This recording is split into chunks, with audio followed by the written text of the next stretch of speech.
This video is a short tutorial to help you through the homework that we're going to be doing. So here you notice that I have a position time graph. It has an X here, a T as your axes. Remember, this here is position, and we'll make this be meters, and this is the axes for time, and we'll have that be seconds. All right, so I think the best way to start with this personally is either to create a motion map or to do a position time graph. It's you decide on how you want to do it. I think for myself I'd like to do a position time data chart.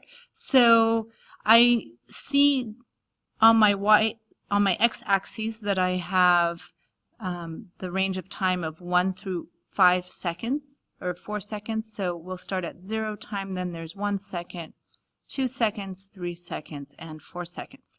And then using my data points from the line, I can determine at what position my object is at each time increment. So at 0 seconds, it looks like it is at the 1 meter mark. Remember, that doesn't mean that it moved 1 meter, it just simply says that the object is at the 1 meter mark. At the 1 second time, I would say it looks like it is at the 1.5 meter mark. And at 2 seconds, it is at the 2 meter mark. 3 seconds, it is at the 2.5 meter mark. And then in the 4th second, it is at the 3 meter mark.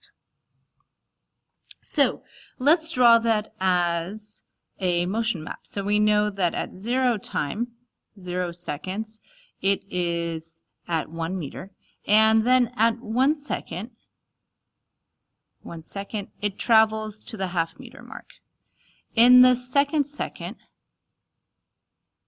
it arrives at the 2 meter mark, and it continues to travel to the 2.5 meter mark in the 3rd second, and then in the 4th second, it reaches the 3rd meter mark. So you can tell that these dots are evenly spaced out. That means that the object is moving at a constant rate, which is exactly what I would expect if I have a straight line. So now let's take a look at, well, how fast is it actually traveling? So a couple of things that we need to do when we're going to be doing a velocity graph. And the first thing is we need to talk about, is it moving in a positive or negative direction? If it's moving in a positive direction, you would expect a positive velocity. That means that you have your data in the positive region. If you have a negative, if the position is going towards the negative, then you are going to have a negative velocity. That means that your velocities are in the negative region. So let's take a look. Well, how fast, how many meters is this object traveling every second? Well, here's 1 second that has passed, and it looks like it traveled 0.5 of a meter. So it was traveling, in this case, 0.5 meters per second.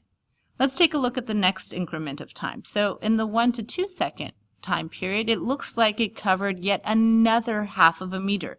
It was at the 1.5 meter mark and then got to the 2 meter mark. So it is still traveling 0.5 meters per second.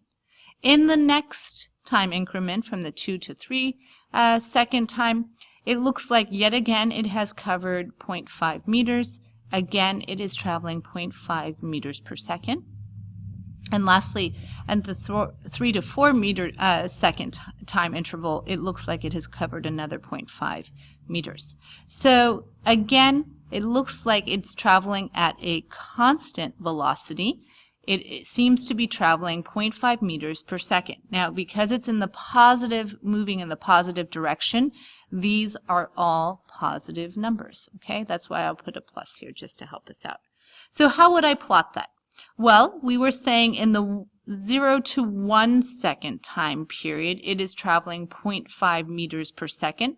And 0.5 looks like it's going to be right about between the 0 and the 1 y-axis. Remember, this is meters per second. So I'm going to create a straight line that connects these because we are traveling in that first second 0.5 meters. Do you notice it does not start at the 1? Because this is not a position time graph. This is a velocity graph. The velocity graph is just telling the speed or the velocity. So in the 1 to 2 second interval, how fast is it traveling? Well, it continues to travel 0.5 meters per second. And it does that also into the 2 to 3 second time interval, as well as the 3 to 4 second time interval. And if I have a steady hand, you should be able to see a nice straight line at the 0.5 meter per second. So this is how I would approach the homework. First, look at your position graph. Secondly, either do a time and position chart. You'll notice it's not on your handout, but it should be put on there. I think it'll make it easier. And then next, work on your motion map. Then break down what is happening at each time interval and plot that velocity. Good luck.